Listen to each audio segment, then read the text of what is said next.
आवाम हुक्मरानों की तरजीह नहीं है। खान साहब कहते थे माफियाज की बात करते थे, आज उनके इर्द गिर्द हर तरफ वो जो चोर, वो माफियाज उनको नजर नहीं आ रहे। वो कौन है?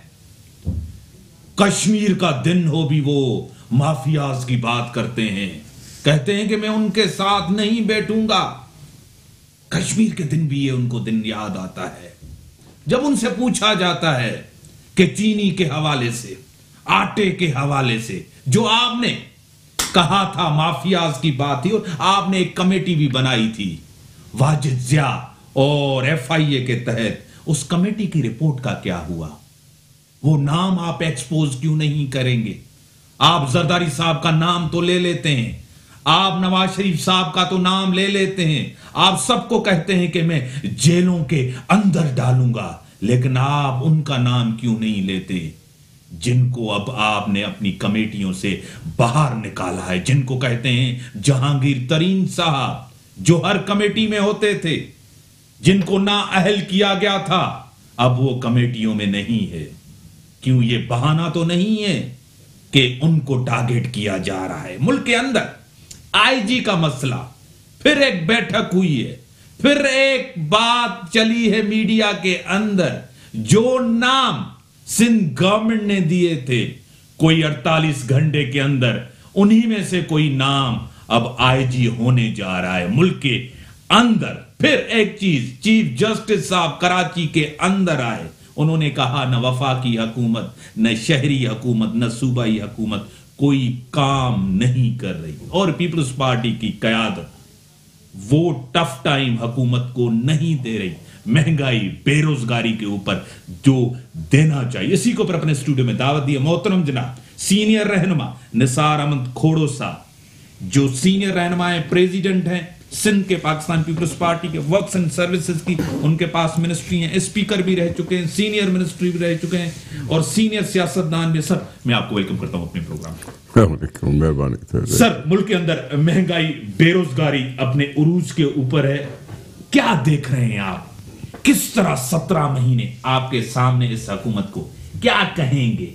आपने अपना हक अदा किया, जो आपको अपोजिशन करनी थी वो आपने किया।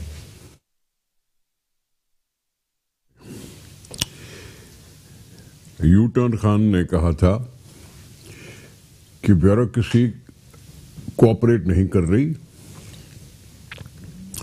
और अपनी पूरी मर्जी चलाकर, अपना पूरा जहन लगाकर, जो उनके पास है या नहीं है मुझे नहीं मालूम, उन्होंने FBI को रिवाइम्प करने की कोशिश करते हुए FBI किसी न किसी के हवाले किया। FBI के सरबराह जो भी बने, हमारे भी हो सकता है दोस्तों, हम भी जानते होंगे उनको, लेकिन उन्होंने हदफ पूरा नहीं किया, रिकवरीज का हदफ पूरा नहीं किया, बरमला एतराफ कर दिया। अगले साल की बातें करते करते हुकूमत नहीं थक रही, अगले साल ठीक होगा। अब ये अगला साल कौन सा है? 2020 तो आ गया। अब भी कह रहे हैं अचानक माशी सूरताल बदतरीन हो गई, अचानक। ये अचानक का लफ्ज मुझे समझ में नहीं आया, जो उससे निकल, परसों टिकर चल रहे थे टीवी पर, ये इधर अचानक बदतरीन हो गई। यानी हुकूमत इतनी बेखबर है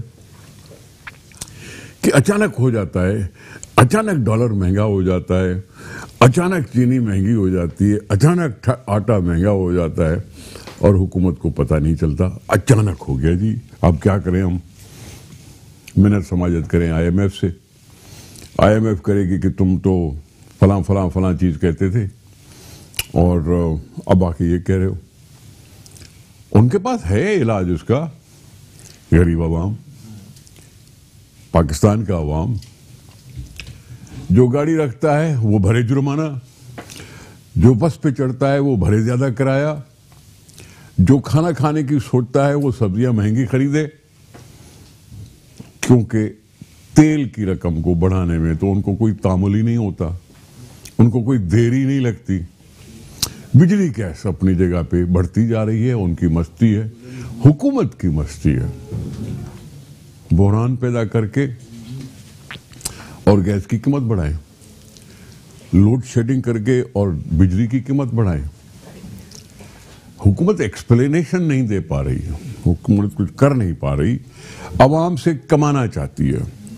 अब अगर अवाम से कमाना चाहती है और अवाम को बेगुनाह सजा दे रही है तो मैं माफिया तो हुकूमत को कहूंगा।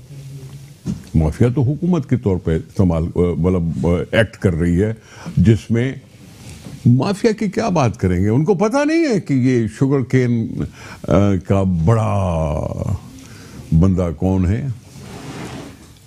अपने पंजाब की जमीनें तो वो पूरी ले चुका, अब सिंध में जमीनें हजारों एकड़ उन्हें लेके और आगे बढ़ रहा है और फिर शो भी नहीं कर रहा। उसको माफिया कहने में इसको क्यों घबराहट हो रही है? तो क्या कहते हैं लोग, रोजाना 2 अरब रुपए की करप्शन हो रही है। कौन कहता है? कौन कहता है? उनके फिगर जो खुद ही बताते हैं कि जी हम इतने पीछे हटे हदफ पूरा न करके। भाई किसकी काहली है, किसकी नादानी है, किसकी इनकॉम्पिटेंस है कि वो ये सारा कुछ कर रहे हैं? सर, क्या आपको लग रहा है कि अपोजिशन ने नहीं, ठीक, आपको लग रहा है कि अपोजिशन ने अपना रोल सही अदा किया जो उसको करना चाहिए था? एक खामोशी सी है, वो तनकीद नजर नहीं आ रही। आपने अवाम को वो मोबिलाइज नहीं किया जो करना चाहिए था। ये भी हमारे अंदर का गुस्सा है जो आपको ये कहने पे मजबूर कर रहा है। ये गुस्सा है कि हम अभी तक इसे जान क्यों नहीं छुड़ा सके, अभी तक इसे जान छुड़ा क्यों ना सके। असेंबली के मेंबरान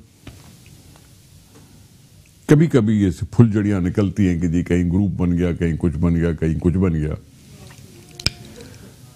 लेकिन वो जानबूझकर अपने लोगों के सामने अपने आप को जवाबदार न समझते हुए उनके अंदर के रहने वाले लोग भी वो किरदार अदा नहीं कर पा रहे।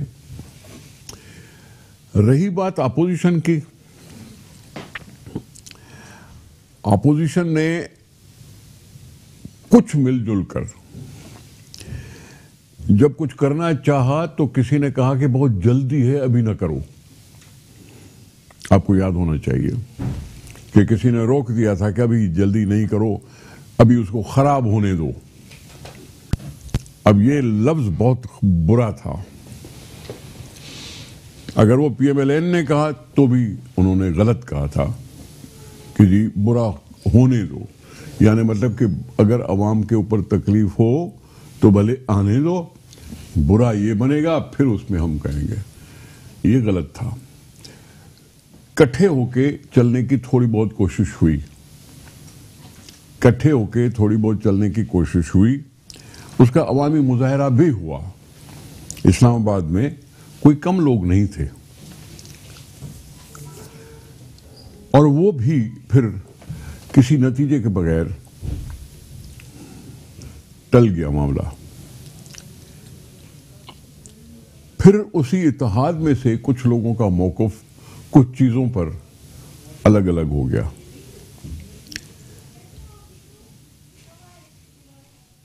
किन्होंने आगे चल के सब कुछ कह दिया कि जी हम बगैर किसी शर्त के, किसी ने खड़े होकर कहा कि हमने किसी भी आईनी तरमीम में इनका साथ नहीं देंगे। दूसरे ही दिन गैर मशरूत हिमायत का भी ऐलान किया गया। न पूछा, न कॉन्फिडेंस में लिया, न एतमाद में लिया। मैं वही अर्ज कर रहा हूँ, कॉन्फिडेंस में ले या ना ले, लेकिन उन्हीं के बंदे ने खड़े होकर असेंबली में कहा था कि हम किसी आईनी तरमीम के साथ नहीं देंगे, और दूसरे दिन वो दूसरी लाइन पे आ गए। ये चंद चीजें हैं जिसने आपके अंदर ये तासुर पैदा किया है कि अपोजिशन वो किरदार शायद अदा नहीं कर पाती। दरारें हैं, कमजोर है अपोजिशन, एतमाद नहीं है।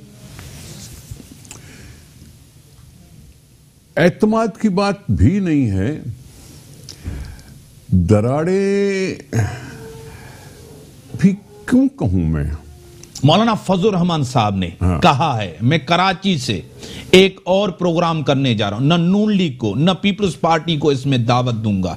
इन्होंने जाके तरमीम में जाके वोट दिया, हमें कॉन्फिडेंस में न लिया, हमें बताया न, एतमाद नहीं, इनको दोनों पार्टियों में दावत नहीं दी जाएगी, उन्होंने कहा है।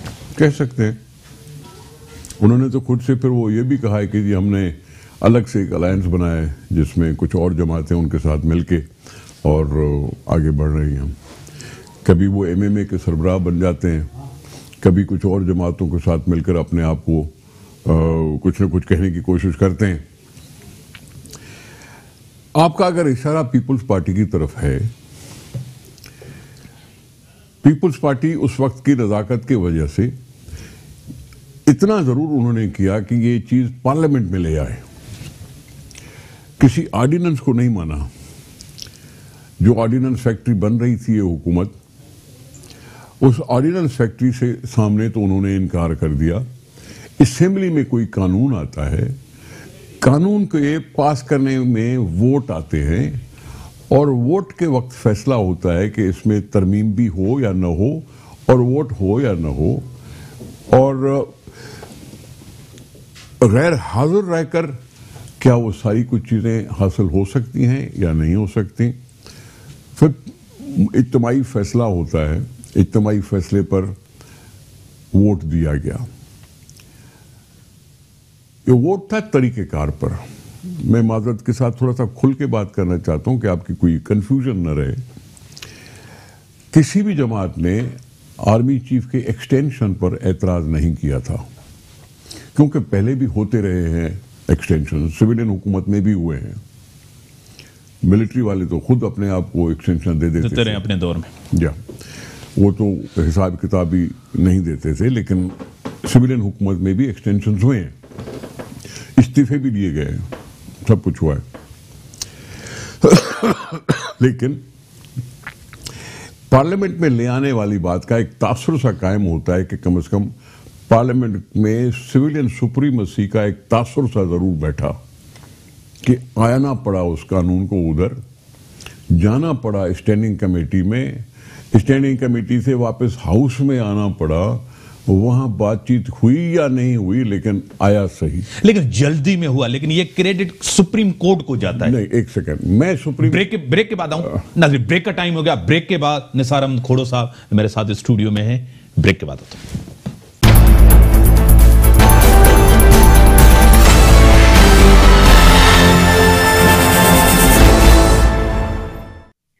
वेलकम। हाँ सर, क्रेडिट सुप्रीम कोर्ट की तरफ जाता था, उन्होंने भेजा आपकी तरफ से। I'm sorry। हाँ, मैं इससे थोड़ा सा एतराज करने की जसारत कर रहा हूं।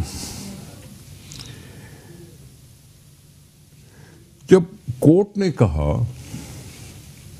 और टेक्निकल पॉइंट्स निकाली कि जब कोई रिटायर हुआ ही नहीं है तो उसको एक्सटेंशन कैसे दे रहे हो, और अगर कोई रिटायर हो जाता है तो उसके बाद उसी के देखो, फिर तो किसी को भी एक्सटेंशन दे सकते हो, किसी को भी अपॉइंट कर सकते हो। फिर कोर्ट ने कहा कि केस बना के आओ, नहीं तो हम आईनी तौर पर फैसला करेंगे। आखिरी जुमले जो मैंने अखबार में पढ़े वो ये थे।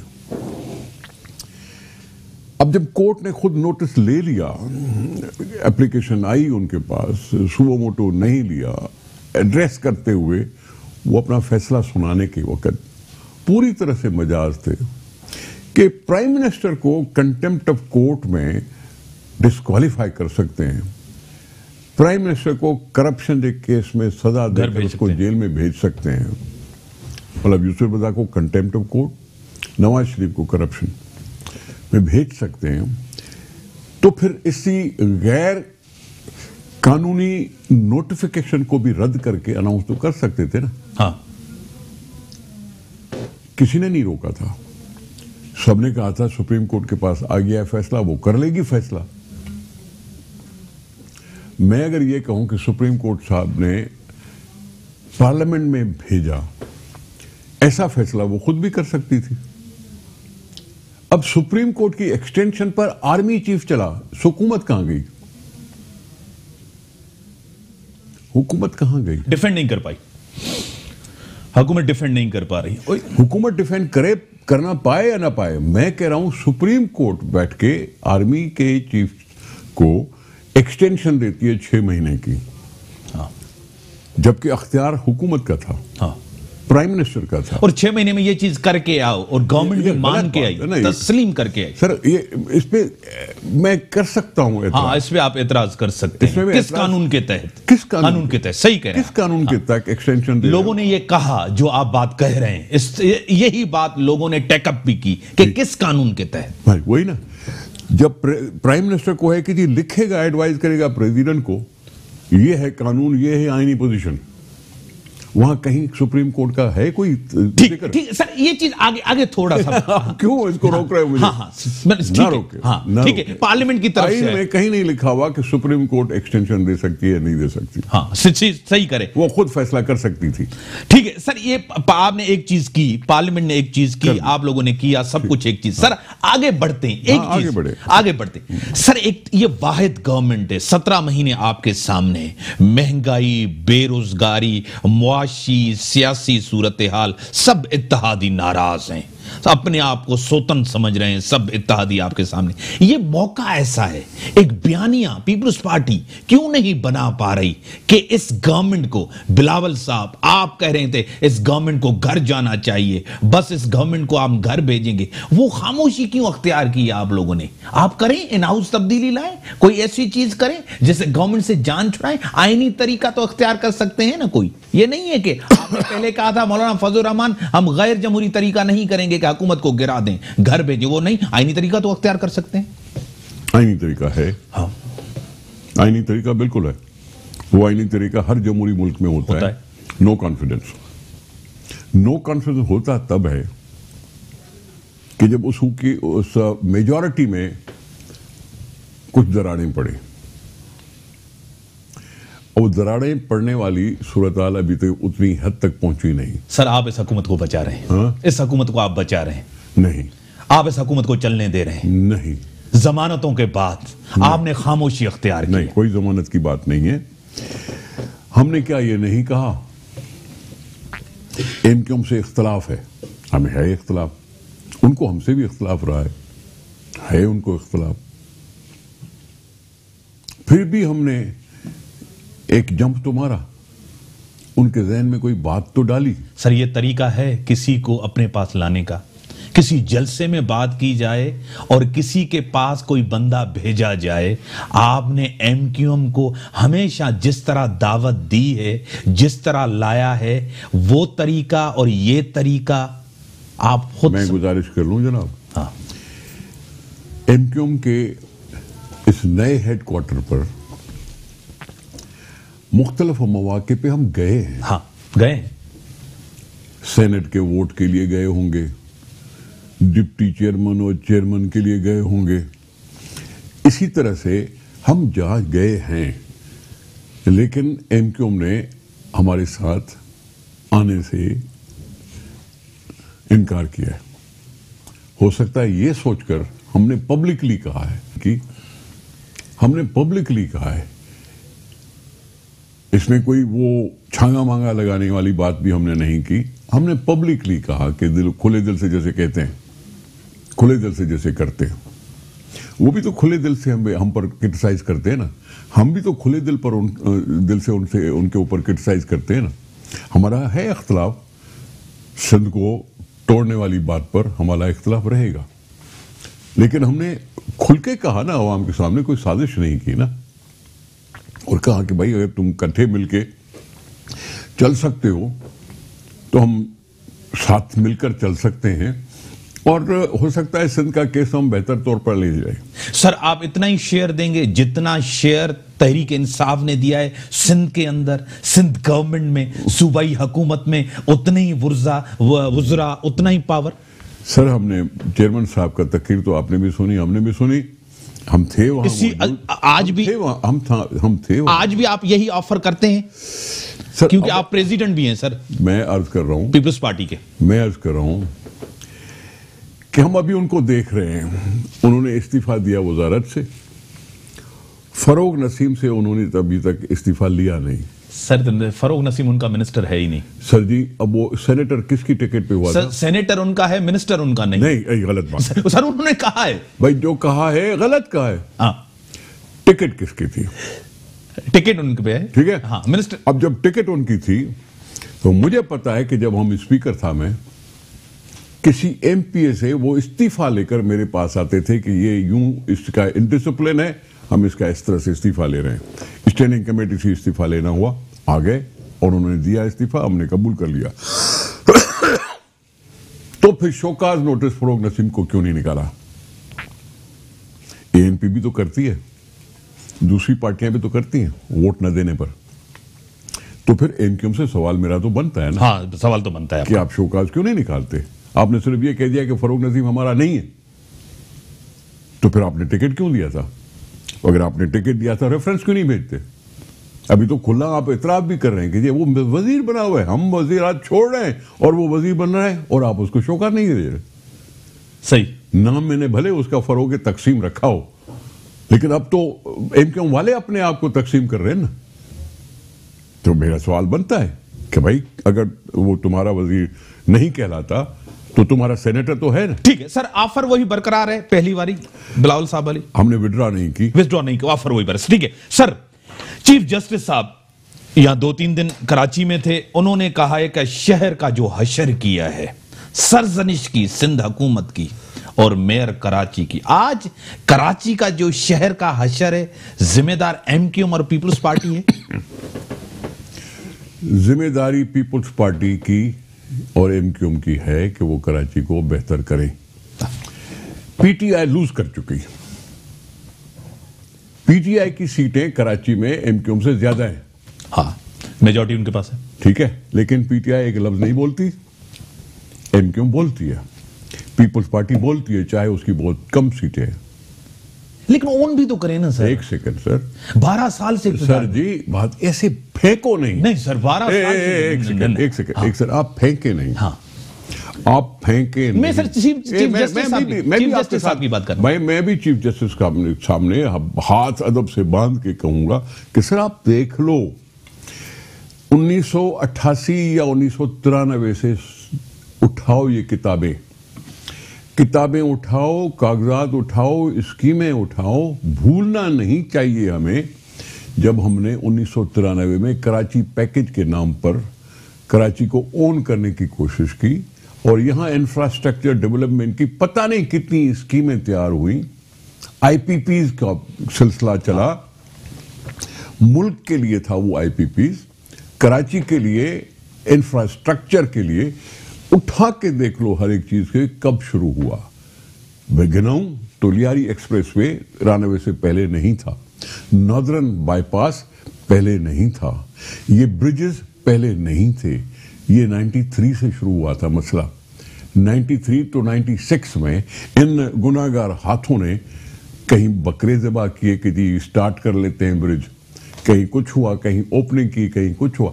गिनाता जा सकता हूं मैं आपको कि जब से ये शुरू हुआ 93 से, हमारी 88 से तो मैं बोल ही नहीं सकता क्योंकि 18 महीने की हुकूमत थी। वो मैं बोल नहीं सकता 18 महीने की हुकूमत में कि क्या हम कर पाए या क्या नहीं कर पाए। हो सकता है वहां भी कुछ ना कुछ किया हो। हमने ऑन किया है, हमने हर साल ये कुछ किया है, हमने हर साल अरबों रुपए खर्च किए हैं।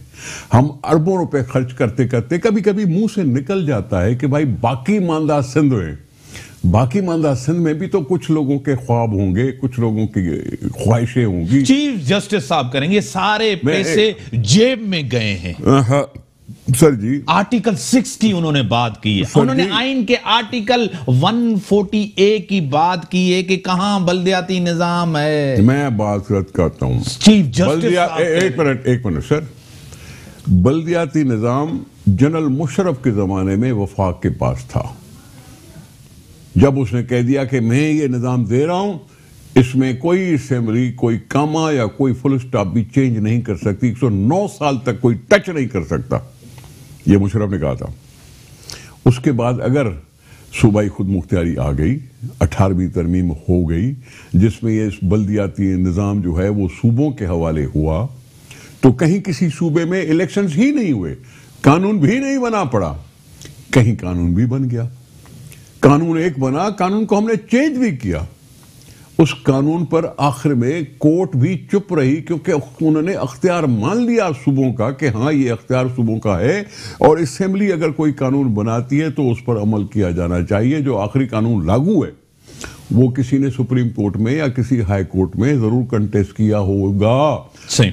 या अगर नहीं उस पर किसी ने कुछ किया तो वो मानना चाहिए कि ये हमारी कलेक्टिव विजडम थी जो हमने की। ठीक है सर। पाक्स और उसमें जो भी अख्तियार थे मेयर के, जो भी अख्तियार थे चेयरमैन के, जो भी डिस्ट्रिक्ट के काउंसिल के या सिटी के, जो अख्तियार हैं वो इस असेंबली की कलेक्टिव विजडम के मुताबिक मुनासिब थे, जिसपे उन्होंने इलेक्शन में हिस्सा लिया। सर पाक्स एक मिनट मैं बात करूं। हाँ। 2001 की लोकल बॉडी इलेक्शंस में वो जो जिले हुकूमतों का जो तस्वुर, उसमें ये मुत्तहिदा कौमी मूवमेंट वालों ने बायकॉट किया था मुशर्रफ का। हाँ, मुशर्रफ की उस इलेक्शन का बायकॉट किया था, और उसके बाद फिर उसने पार्टिसिपेट किया था। हमारे इस कानून के मुताबिक भी उन्होंने पार्टिसिपेट किया है। पार्टिसिपेट करके उन्होंने वहां बैठे हैं, कस्में उठाई हैं, करने की कोशिश की है। हम उस कानून में जो भी कुछ अख्तियारात हैं, सूबों को जो अख्तियार है या लोकल काउंसिल को जो अख्तियार है, उसको मानकर चल रहे हैं। सर ब्रेक का टाइम होगा। उस दौर में करप्शन हुई, नाज़मी दौर में? किसके नाज़मी दौर में करप्शन हुई? कौन से नाज़िम? एम्बेजलमेंट हुई एमक्यूएम के दौर में। अल्लाह, जितना पैसा आया। अल्लाह अकबर, आप ये कह रहे हैं? सर मैं ब्रेक के बाद आता हूं, इसका जवाब लूंगा। न ब्रेक का टाइम होगा। ब्रेक के बाद निसार अहमद खोड़ो साहब।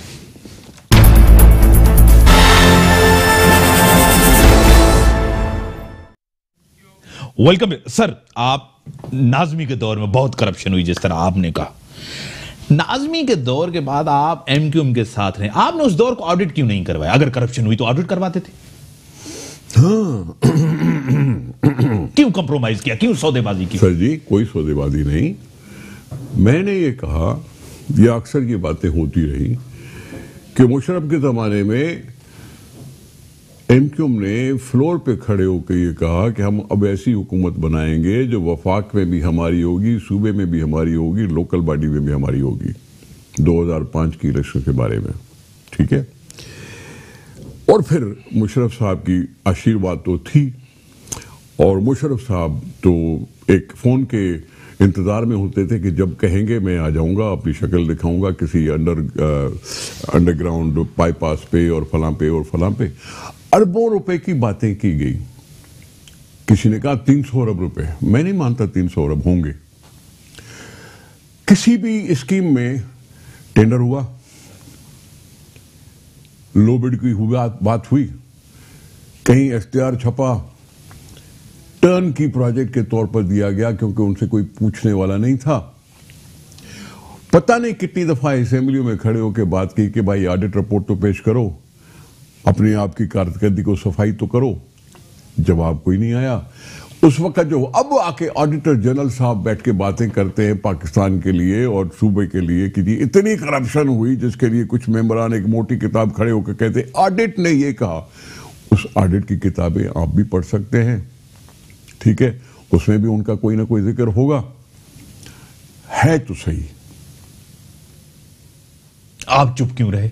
मैं चुप क्यों नहीं हूं? क्यों खामोश रहे? नहीं, हमने क्यों जवाब दे नहीं? हमने ही तो बात निकाली थी। 12 साल हो गए निसार खोड़ो साहब। 12 साल से लेके हैं आपने ये ब्रिजेस बनाए जबरदस्त, आपने वो फ्लाईओवर बनाए जबरदस्त, पार्क कहां चले गए आपको पता है, कब्रिस्तान कहां चले गए आपको पता है, मैदान कहां चले गए आपने पता है। वाटर कमीशन की रिपोर्ट है 18 इजला में लोग गटर का पानी पी रहे हैं। 18 टाउन में सर गटर का पानी पी रहे हैं ना लोग। हाँ। तो कचरा कराची के अंदर आपके सामने है, हॉस्पिटल डिस्ट्रिक्ट्स का आपकी सूरत हाल सर ये आपके सामने है। क्यों नहीं मान रहे आप? मेरे सामने तो वाटर बोर्ड भी है, मेरे सामने तो KW वो जो है सॉलिड वेस्ट मैनेजमेंट भी है, मेरे सामने तो सर्कुलर रेलवे भी है, मेरे सामने तो सारी चीजें हैं जो हो सकती थी जो उन्होंने नहीं की। अगर डेवलपमेंट के लिहाज से बोलते हो तो फिर उन्होंने बहुत सी बेसिक सी चीजें नहीं की। आप रेस्पॉन्सिबल नहीं? आज सुप्रीम कोर्ट ने कहा है कि तीनों वफाकी, सूबाई, शहरी हुकूमत जिम्मेदार हैं।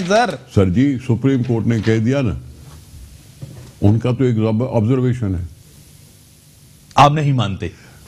ऑब्जर्वेशन है। मानते हैं या नहीं? ऑब्जर्वेशन है। मानते हैं या नहीं? ऑब्जर्वेशन है। मैं कह रहा हूं यहां कभी साद रफीक, कभी शेख रशीद, वफाक की रेलवे वफाक की होती है या नहीं? हाँ।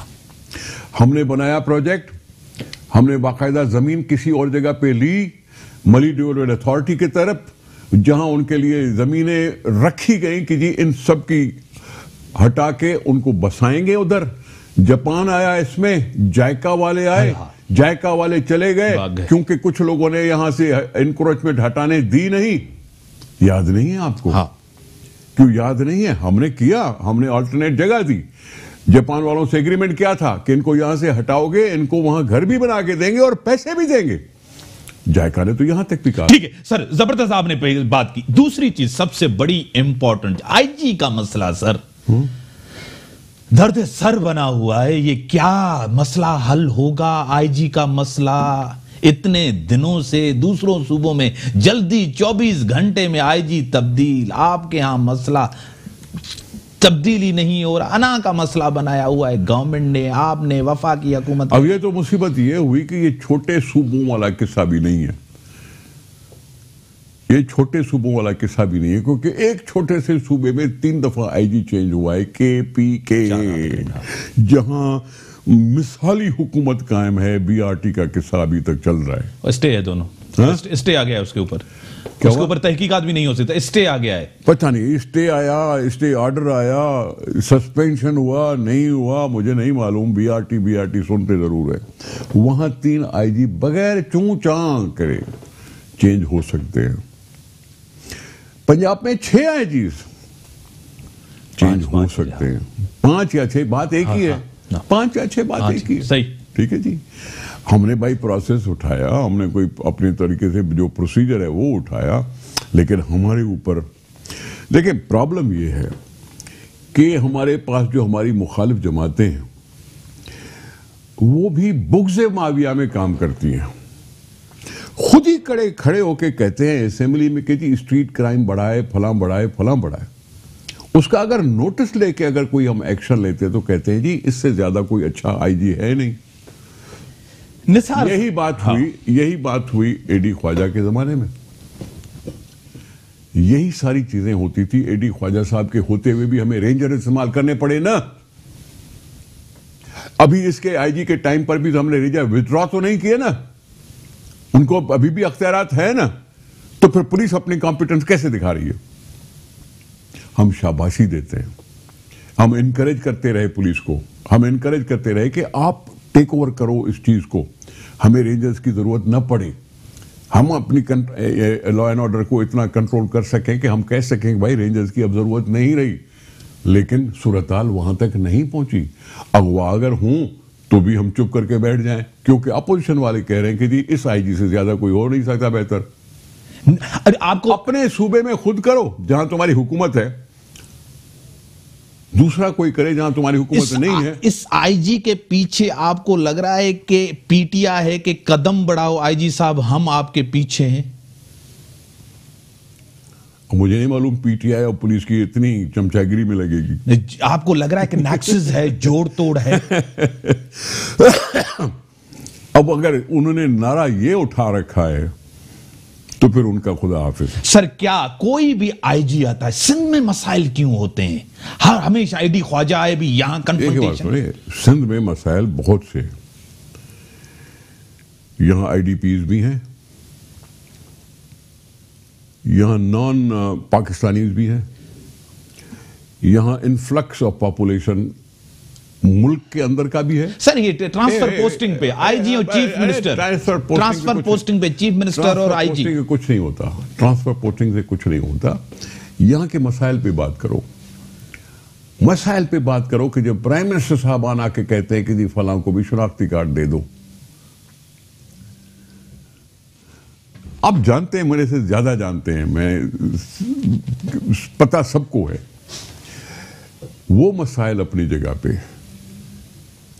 जिसने उठा के कल क्या कहा है प्राइम मिनिस्टर ने, इमरान खान ने क्या कहा है, कराची में हजारों लोगों को मारा गया, नाम क्यों नहीं लिया? नाम क्यों नहीं लिया उस जमातों का, उन लोगों का जिन्होंने हजारों लोगों को मारा?